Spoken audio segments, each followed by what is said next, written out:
Bàsquet Blaugrana Debat, cada setmana al teu canal de YouTube.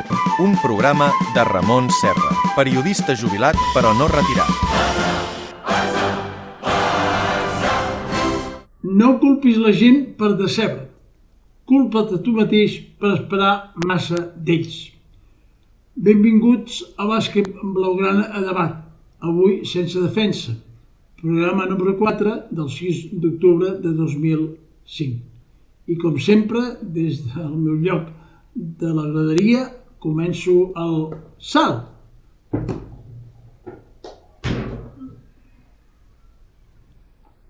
Bé, doncs avui comencem aquest nou programa que titulo Sense defensa perquè realment sembla que hi ha poca defensa després d'aquesta entrada en els campionats de la Lliga Endesa i també de l'Eurolliga del Barça. Com l'any passat, el Barça ha començat aquests campionats perdent. Recordem que l'any passat a la Lliga ens vam acomiadar a Màlaga i aquest any hem començat amb derrota a València. L'any passat a l'Eurolliga ens vam acomiadar el playoff contra el Mónaco i aquest any hem començat perdent a Hapoel, contra el Hapoel, vaja. Per bé que es va poder esmenar bastant una victòria sorprenent, que també ha tingut conseqüències, contra el Panathinaikos. Com dic, el calendari tampoc ens ha ajudat gens ni mica. És un calendari infernal. Hem començat, doncs, 2 partits d'Eurocopa fora, un partit a València. Només aquesta setmana tindrem una mica de tranquil·litat, un sol partit a casa. I la setmana vinent doncs, tornem a tenir 2 partits a fora, de Eurolliga, i un partit a fora de la Lliga Endesa. No? Per tant, podem dir que els déus, en aquest sentit, no ens respecten gens ni mica. Com tampoc ens han respectat a l'hora d'aconseguir els 2 primers títols de la temporada que ja els tenim perduts. D'una part, la Lliga Catalana, que vam ser eliminats pel Joventut de Badalona, i l'altra, doncs, la Supercopa d'Espanya, en què no hi vam participar per falta de classificació dels bons llocs de la temporada passada. O sigui que comencem la temporada amb 2 títols perduts.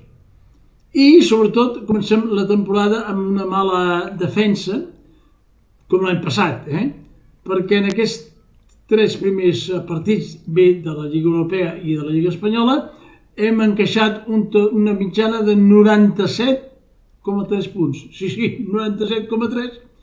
D'altra banda, n'hem aconseguit 91. I, home, un equip que encaixi aquests resultats gairebé fora de 100 punts, és molt difícil que aconsegueixi alguna cosa positiva, algun títol. Ja sé que el fet de ser un equip també molt anotador agrada molt a la gent i als espectadors i segur que aquest any veurem a la Pau Blaugrana partits molt alegres, però això no garanteix de cap manera les victòries que podem veure. També hi ha hagut alguns aspectes positius, per exemple, del fitxatge de Clyburn, que té 35 anys, i que ha aconseguit una mitjana de 23 punts tant a la Lliga Europea i 19 en el partit passat contra València. De moment és el jugador amb més bona puntuació, valoració a Europa. Doncs és una bona sorpresa, agradable, i esperem que no es lesioni, perquè aquest jugador doncs, ho fa amb molta facilitat.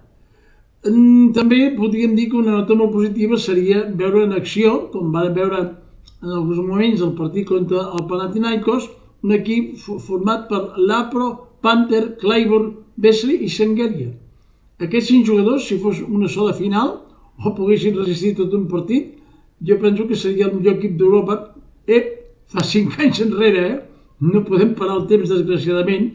Tot i en tot, com que sent bons tiradors, poden oferir espectacle en alguns partits, com es va demostrar contra el Panathinaikos. Per tant, aquest equip junt ens pot oferir, almenys en alguns partits, algunes fases de bon joc.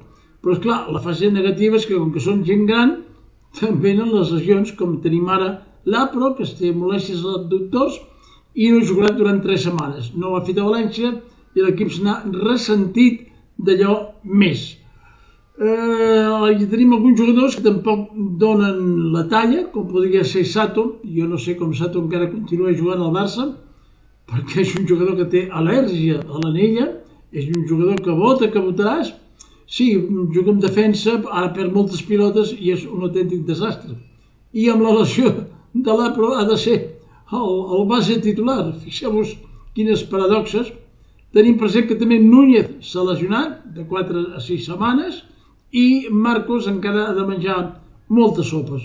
El Barça doncs falla per l'1 al base, com ja era d'esperar, i es va dir no solament jo, sinó la gent d'altres comentaristes a principi de temporada, i també podem tornar a fallar al 5 si Vesely no recupera de les seves vacances, vull dir de les seves lesions, oi? Amb Billy Hernán Gómez sembla que està una mica millor, però ja sabem que és un autèntic passota, que per fortuna acaba el seu contracte aquesta temporada, i finalment en Fol, que això realment és tot un espectacle, és increïble que aquest jugador pugui jugar al Barça. Recordem que va acabar la temporada l'any passat i se'l va despatxar, per dir-ho d'alguna manera, i el Barça, com que no va trobar ningú més, el va tornar a renovar. És increïble perquè és molt dolent. I bé, doncs com dic, jo espero que a Europa sembla que hi hauria d'haver algú més, amb una mica de talla, no? Doncs pel que veu els serveis tècnics del Barça, res de res. Segur que ens donarà molts disgustos.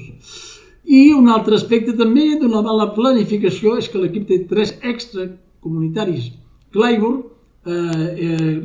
Cahill i Norris. Els 3 nord-americans. Home, com és possible que 2 jugadors del pilot, que són jugadors de complement però que no són jugadors molt bons, com Cahill i Norris, ocupin plaça d'extracomunitari? Les places d'extracomunitari són per jugadors essencials, titulars.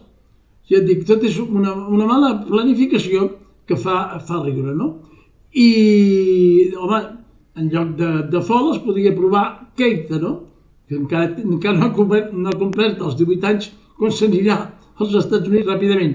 Jo penso que ho faria molt millor que Fol, perquè és una persona que com a mínim agafa més rebots. En fi, doncs totes aquestes coses que són negatives, com els mateixos sistemes de Peñarroya, la defensa no hi ha per on agafar-la, i al davant, doncs, a veure els tiradors. L'any passat era Panther i aquest any a Clyburn, i que Déu reparteixi sol. Les fitxes, fem una minifitxa dels 3 partits. Contra el Hapoel, resultat final, Hapoel 103, Barça 87, menys 16. Desastre total i absolut, una primera part equilibrada i després tot se'n va anar en doina, encara gràcies que Clyburn va ser l'autèntica figura amb 23 punts i 7 rebots. El segon partit sorprenent, que no ho esperava ningú, va ser la victòria del Barça al camp del Pana, per 96 a 103, més 7. I és que el Barça, en diferents moments del partit, va jugar amb l'Apro, Panther, Clyburn, Vesely i Sangelia, que és l'equip, podríem dir, titular, quan es necessita que els més bons siguin a la pista, no? I a més el Barça va tenir una gran efectivitat en els triples, un 47%. Això és gairebé impossible que coincideixi un altre partit. Si mal no recordo, van ser 17 triples. O sigui, va ser un festival anotador, i com que el Barça tenia tants anotadors en pista, els grecs no sabien per on començar la defensa. Per tant, va ser un resultat que ens donava moltes esperances, si bé doncs, el Barça havia encaixat 96 punts. I la prova de foc era contra el València aquest diumenge, a la Lliga Espanyola, on van perdre per 93-81, menys 12, que podia haver estat més gran perquè el València es va dominar molt més i sempre va tenir el partit controlat. El Barcelona va voler jugar al ritme del València córrer i no podia, en lloc de parar. També la defensa, doncs, com sempre, malament, i bé, doncs això que el València tenia lesions a Arostegui, Sima i Montero. Una altra vegada va ser Clyburn amb 18 punts el que va tornar-nos a salvar la papereta, i un Barça van bé sense ritme i cansat.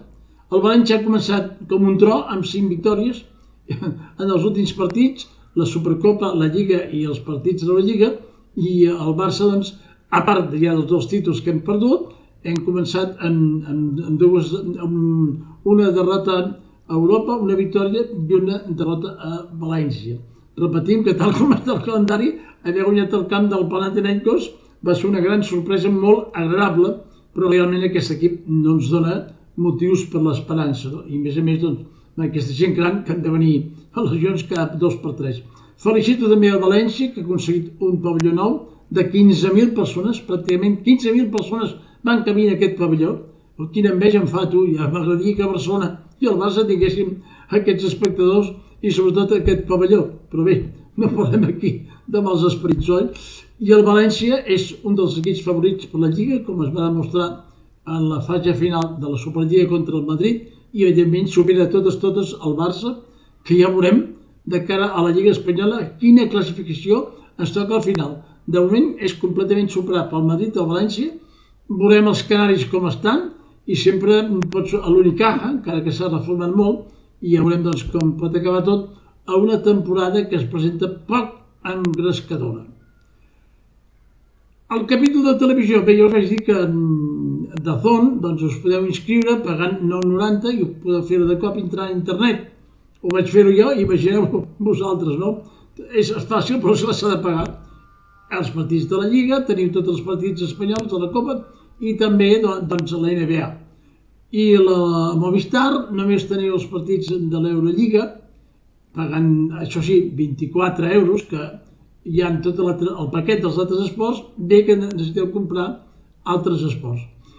Aquesta setmana, com dic, només hi ha un partit de Lliga Europea, que és amb el Panathinaikos a casa, que serà aquest divendres a 8:45, Movistar, oi?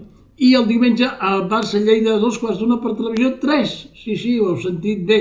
Després de molt de temps sense partits importants de basquetbol, pel que fa a lligues europees i a la Lliga Entesa, per fi, Televisió 3 cada setmana ens ofereix un partit d'equips catalans i aquesta vegada ens toca el Barça amb el Lleida. Així que estarem molt contents de tornar a sentir la nostra llengua i de veure els equips a la nostra televisió. I finalment, doncs bé, volia dir que hem d'anar esperant el que pot passar si desembarca aquí a la NBA o no, a veure quin sistema presenta i sobretot quins diners ens ofereix, no? Però no serà fins a l'any 2027. En principi hi ha un projecte que hi hagi 12 equips fixes, un d'ells el Barça, i 4 segons les classificacions en les lligues estatals. Però, com dic, hem d'anar esperant i això sembla que es fa una mica tard.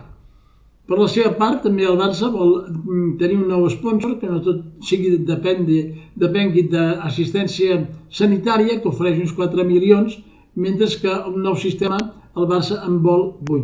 Bé, no sé si s'aconseguirà. Sí, com sigui, doncs, com diem, comencem la temporada una mica peixos i amb poques perspectives, perquè el Barça no té defenses, ni el parquet, ni tampoc els despatxos. I per tant, si hagués d'acabar amb aquesta frase del dia, diria: senyor Cubells, senyor Navarro, senyor Peñarroya, sisplau, foteu al camp. Em sembla que més clar l'aigua. I bé, doncs, com sempre, ahir, avui i demà, força Barça. I si pot ser, diguem-ho, amb un somriure. Bàsquet Blaugrana Debat, cada setmana al teu canal de YouTube. Un programa de Ramon Serra, periodista jubilat però no retirat.